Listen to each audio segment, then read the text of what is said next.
श्रीराम समर्थ. सद्गुरू श्री ब्रह्मचैतन्य गोंदवलेकर महाराज यांचे प्रवचन 18 मे. वृत्ती भगवंताच्या ठिकाणी स्थिर ठेवावी. माझा देह परमार्थाच्या आड येतो हे म्हणणे खरे नाही. तो मदत करतो किंवा आड येतो या दोन्हीत विशेष तथ्य मानू नये. माझी वृत्ती कुठे गुंतते हे पाहावे. भगवत भजनात दिवस घालवावा असे वाटू लागले, पण संगत मिळाली खेळ खेळणाऱ्याची, तेव्हा त्याचे मन कशाला मोडा असे म्हणून खेळू लागला. भगवंताच्या स्मरणात राहण्याच्या वृत्तीपासून ढळू लागला तर कसे होणार. आईने आजवर खस्ता खाल्ल्या, लहानाचे मोठे केले. तीच आई लग्न झाल्यावर विषयाच्या आड येऊ लागली आणि म्हणून वैऱ्यासारखी वाटू लागली. वास्तविक दोघांच्याही देहात फरक होण्यासारखे असे काहीच झाले नाही, पण वृत्तीत बदल झाला. विषयातच मी गुंतून राहू लागलो. याला काय करावे.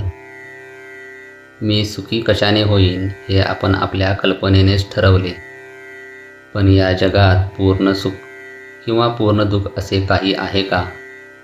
हे खरे असेल किंवा खोटे असेल याची आपल्याला खात्री नाही. त्या बाबतीत आपण रिकाम्याच कल्पना करीत बसतो. दुसरा मनुष्य ज्यावेळी आपल्याला त्रास देतो त्यावेळी त्यामध्ये 50% आपली कल्पना असते.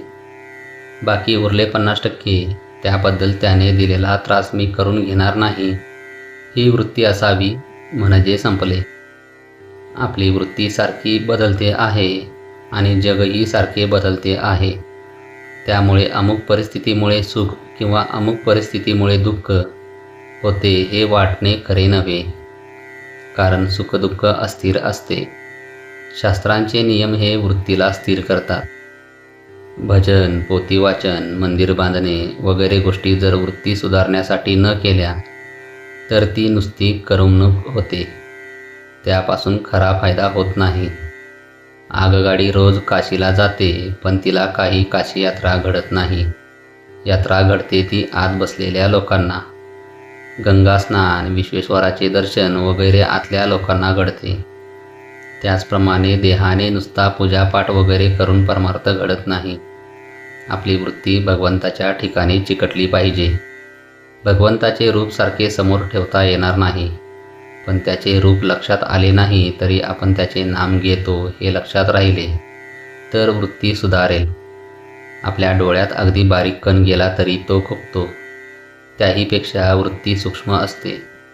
ती भगवंतालाच कळते, म्हणून त्याच्यापाशी लबाडी चालत नाही. विषयाचा भोग आला असता जो त्यामध्येच गुंतत नाही त्याच्यावर भगवंताची खरी कृपा झाली हे समजावे.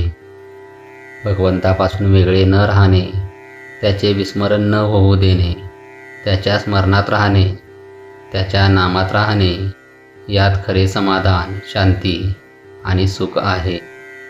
जय जय रघुवीर समर्थ. आजचे बोधवाक्य.